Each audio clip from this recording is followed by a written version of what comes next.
on les arrache, etc.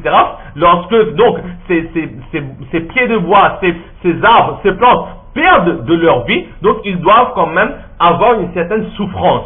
Ils doivent avoir une souffrance, mais nous, êtres humains, on ne peut pas comprendre ou on ne peut pas réaliser la souffrance que cette végétation est en train de ressentir. Là, c'est peut-être une façon de comprendre cela. Donc là, c'est la première chose que l'on peut voir, le premier récit. Le second récit, c'est quoi? Une fois, le prophète sallallahu alayhi wa sallam, il est passé devant un cimetière, et là, quelqu'un a dit, rapporté par Abu Hurairah radiyallahu ta'ala, anna Rasulullah sallallahu ta'ala alayhi wa alihi wa sallam, ata al-maqbara, faqala salamun alaykum, daru qawmin mu'minin, wa inna inshallah bikum lahiqun, que la paix soit sur vous. Que la paix soit sur vous, daru qawmin mu'minin, oh vous les gens de ce cimetière musulman, et si Allah l'a voulu très bien, très prochainement, nous nous rencontrerons. Dans ce récit, le prophète sallallahu alayhi wa sallam a adressé ses salutations aux défunts. Et on adresse ces salutations à quelqu'un qui peut entendre. Si quelqu'un n'entend pas, alors cela ne sert à rien d'adresser les salutations. Le prophète sallallahu alayhi wa sallam, il ne parle que dans le besoin, lorsqu'il le faut. Il ne va pas parler inutilement. Alors dire que le prophète sallallahu alayhi wa sallam ici, il a fait le salam aux gens de ce cimetière et dire que les gens de ce cimetière n'entendent pas, alors pourquoi est-ce que le prophète sallallahu alayhi wa sallam, il aurait fait les salams? Alors on aurait pu dire que là c'est un miracle du prophète sallallahu alayhi wa sallam, qu'à chaque fois que le prophète sallallahu alayhi wa sallam, il adresse ses salams à un mort, le mort, il est capable d'entendre, c'est un miracle du prophète sallallahu alayhi wa sallam. On aurait pu le dire, mais cette réponse ne tient pas. Pourquoi? Parce que wa sunnatu an yaqula zaid assalamu alaykum, c'est un enseignement du prophète sallallahu alayhi wa sallam que tout un chacun, lorsqu'il passe devant une tombe, il doit saluer la personne de cette tombe, assalamu alaykum. Maintenant, si cette personne ne nous entend pas, à quoi est-ce que cela sert de lui adresser le salam? Donc là, nous voyons aussi, c'est une deuxième façon de comprendre que le mort, il est capable de nous entendre. Et Cheikh al-Islam Hafiz ibn Taymiyyah alayhi rahman, lui il dit même que sima'ul mayyit il aswat min as-salam wal qira'a haqqun, que c'est la vérité que le défunt il entend les salams qui lui sont adressés et il entend la lecture qui lui est adressée. De cette façon, nous voyons que le mort il est capable d'entendre. Maintenant peut-être qu'il n'entend pas tout. Peut-être si quelqu'un prend un journal et va devant la tombe et lit le journal pour se défendre, peut-être que ça il ne va pas entendre. Mais certaines choses, c'est que la lecture du Coran, comme Ibn Taymiyyah alayhi rahman a dit, ou encore les salams qu'on adresse, Allah donne à ce mort la faculté, la possibilité d'entendre cela.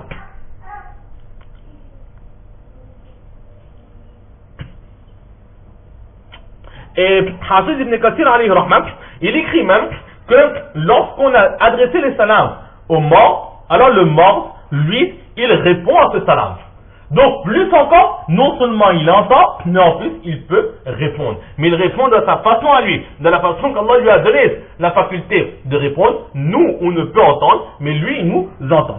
Là, c'est la deuxième preuve. La troisième preuve qui montre que le mort, il est capable d'entendre ce qu'on dit, c'est un récit qui est rapporté par Hazrat Abdullah ibn Abbas, radiyallahu ta'ala, qui dit ما من رجل يمر بقبر أخيه المؤمن كان يعرفه فيسلم عليه إلا عرفه ورد عليه السلام. Ça rejoint ce qu'on a dit, qu'à chaque fois qu'une personne passe devant la tombe d'un de ses frères musulmans, alors le défunt là, il reconnaît son frère. Lorsqu'on lui adresse le salam, il reconnaît les salams et le défunt, il répond à ces salams. Là aussi, c'est une preuve que le défunt, il est capable de nous entendre. Et enfin, une autre preuve qui est très très forte, c'est après la guerre de Badr.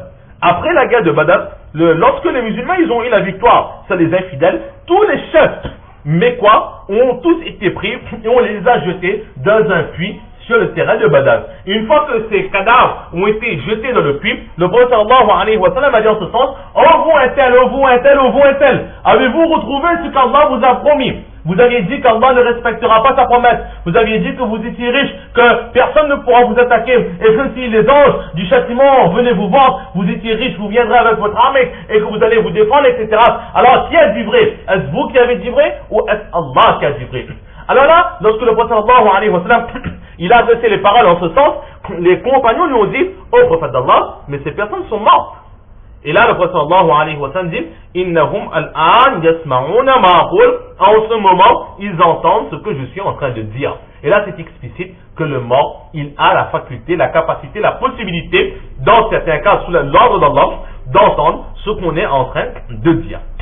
Là, c'est les preuves que nous avons comme quoi le mort, il est capable d'entendre ce qu'on est en train de lui dire. Maintenant, de l'autre côté, il y a le groupe qui dit que ce n'est pas possible. Le groupe reste à sa place, mais dans ce groupe, il y a Hazrat Aïcha radiallahu ta'ala anha, et qui n'est pas des moines. Elle faisait partie des plus grands savants du monde musulman. Alors, par rapport à cela, nous dirons que Hazrat Aïcha radiallahu ta'ala anha, en fait, le fait qu'elle refusait cela, qu'elle n'acceptait pas que le mort entendait les paroles des vivants, ça c'était au début.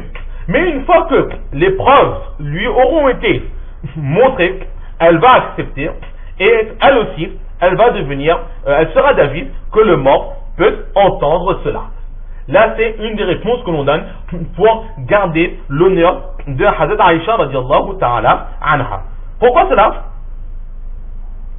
Parce que Hazrat Aïcha radiallahu ta'ala anha, elle-même, elle rapporte des récits dans lesquels elle enseigne que le mort peut entendre.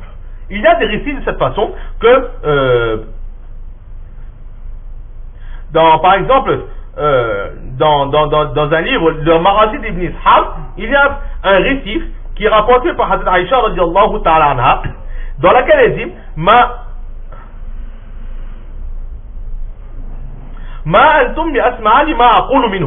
de les récits que nous venons de dire, que lorsque le prophète sallallahu alayhi wa sallam a parlé avec les morts de Badr et que les gens lui ont dit que ces personnes sont mortes qui n'entendent pas ce que tu dis, alors ici nous avons dit la première fois, le premier récit qui est rapporté par Hazrat Ibn Umar, nous avons dit que le prophète sallallahu alayhi wa sallam a dit qu'en ce moment ils entendent ce que je dis.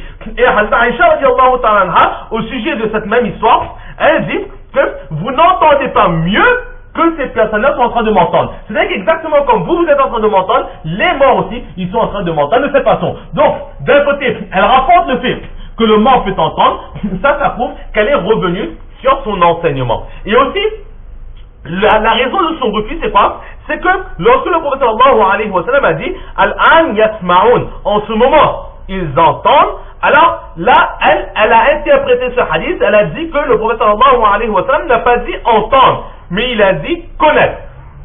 Innahum al-an la ya'lamun, qu'en ce moment, Allah est en train de les montrer ce que je suis en train de les dire. Donc là, elle a interprété cela non pas par l'écoute, mais par la connaissance. Allah dévoile à ses morts certaines choses. Comment est-ce que cela s'est fait? Allah c'est le mieux. Là, c'est une interprétation de Hazrat Aïcha radiallahu ta'ala anha. Mais le problème, c'est quoi? C'est que Hazrat Aïcha radiallahu ta'ala anha, elle n'était pas présente à ce moment. Donc, elle n'a reçu que l'enseignement des hadiths. On lui a rapporté. Donc, il est possible qu'au début, elle a mal compris, mais lorsqu'elle a vu que tous les compagnons, ou plutôt elle a pensé que le sahabi qui lui a rapporté cela a mal entendu le prophète d'Allah. Donc, elle a dit non, le prophète n'a pas dit entendre. Le prophète a dit qu'Allah est en train de lui montrer. Mais lorsqu'elle a vu que tous les compagnons, des dizaines et des dizaines lui rapportent les mêmes paroles avec le terme entendre, là, elle a compris que non, effectivement, le mort, il est capable d'entendre ce qu'on est en train de dire. Là, c'est deux réponses que nous donnons pour protéger Hazrat Aïcha radiallahu ta'ala anha.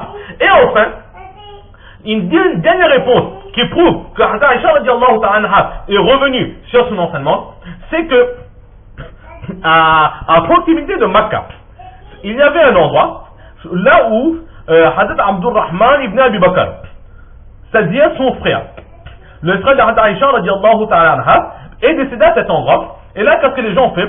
Les gens ont pris le corps le fils de Hazrat Abu Bakr Siddiq radiallahu ta'ala et ils l'ont ramené à Makkah Mukarramah.